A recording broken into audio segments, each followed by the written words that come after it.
Hi class, in this video I'd like to talk to you about the power of process readings and the procedure for how you complete them because they're a little bit more involved than some of our other Connect assignments. The best place to start is actually in our home page, so let's just go back to that real briefly.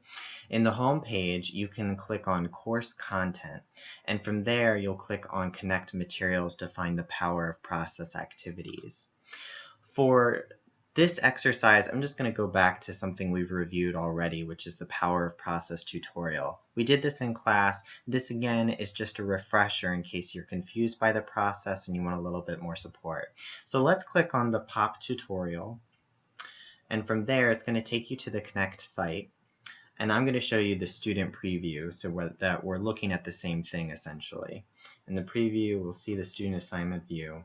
And from there, we'll be taken to an instructions page. All you need to do here is acknowledge the instructions by reading them and then just click OK, got it.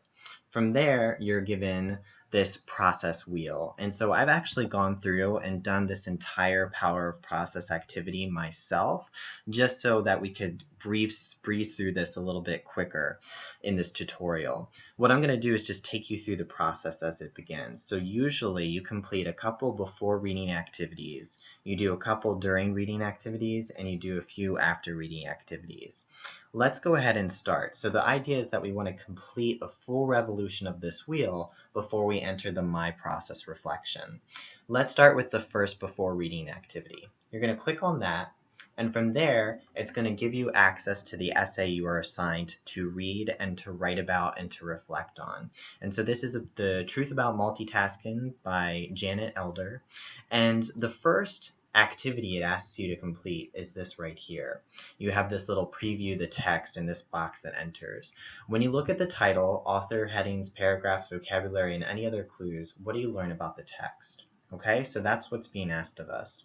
What I recommend you do is this is where you start to just glance at the document, get a feel for what you're looking at. So acknowledge the title, acknowledge the author. What's nice about this document as an example is that it has bolded content, and so you can actually read that bolded content and get a sense of the main ideas.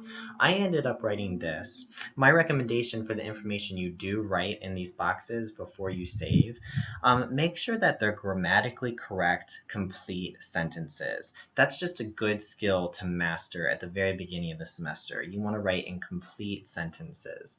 And so this is what I had to say.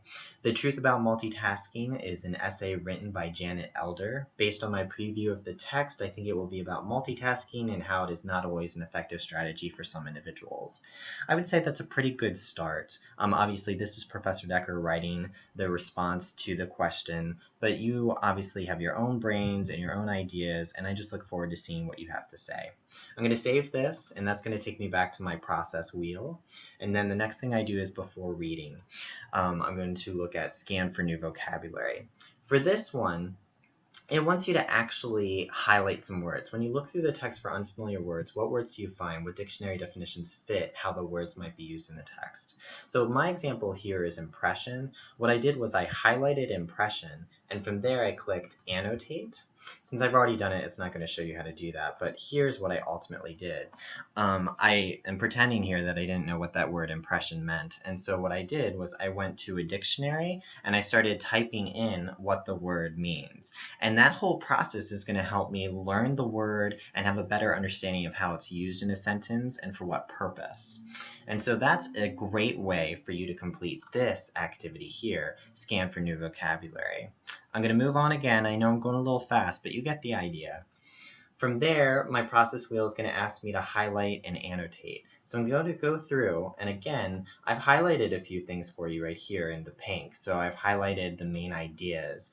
To give you an idea of what this looks like, you're going to take your cursor, you're going to hold down on it with your right, I guess your pointer finger, and so you can drag this highlight across the text. And then from there, if you'd like, you can even annotate it. One thing I would suggest, like, this is the main idea for the paragraph, so I might even just acknowledge it. I could say, this is a main idea of the paper. There we go. Just leave it at that, and then save.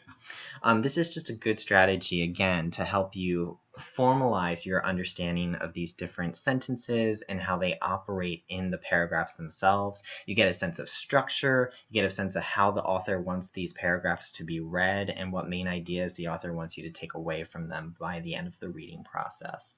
So you're going to highlight and annotate as much as you like here. I do like to see your work. You know how you've had math teachers in the past who tell you to show your work? Well, show me your work. What are you taking away from these little essays? What are you highlighting? What are you annotating? And for what purpose? Okay, so if you've highlighted and annotated, you're going to save. I've been spending a lot of time on this, everybody, so I'm just going to skip through some of these. The next during the reading exercise is clarify the text. The next one would be after reading. These open up after you have completed them. So if you just skip clarify the text and jump on to reflect on the text, it won't open because you need to go in the order that the text recommends. And so you have to click this and save it first, click this and save it, and then you can get to this part. Let's just take a look at this last one. This one says after reading, you're supposed to summarize the text. And so again, a summary is just in a little bit, it's a plot synopsis. If you think about a movie on the Internet Movie Database, they usually provide this little paragraph that explains the basic plot of the film. It's the same thing you're doing here. You're going to give us a snippet of what this essay is about. And so I gave you some prompts here. The main idea is, some of the supporting details include, those are what you could provide here.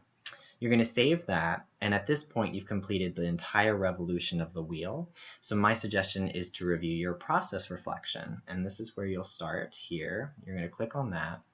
And so it asks you to analyze your entire process. And I'm going to leave that up to you because, again, all of us have unique brains with unique ideas. So I'm just interested to see what you take away from the entire process, what it helped you learn in terms of this article about multitasking, whatever it may be. This is what I'm expecting to see here. Again, I just want to confirm that I'm looking for complete sentences, grammatically correct language. Looks like you've edited your work. That's the best way to earn full credit on these assignments. At the end of this, so after you've previewed all of your work, you'll notice that I had a few of them that I worked on a little bit harder than the others. But I want you to just reflect. You'll save your reflection. And once you save that, it'll take you to this final screen that shows you a summary of everything that you've done, and you can submit that assignment for a grade. Since I'm a faculty member, I won't be able to do it because then I'm grading myself. I'm not sure if that's possible, but you will have the opportunity to submit that assignment. This is essential that you get to this page, otherwise you'll never be able to submit your work. So as of right now, everybody, we've gone through an entire power of process reading and the entire procedure for completing the activity itself. I hope you found this useful. If you come back to this video in the future, this will always be useful to you because it shows you the entire procedure for how to complete a power of process activity on your own.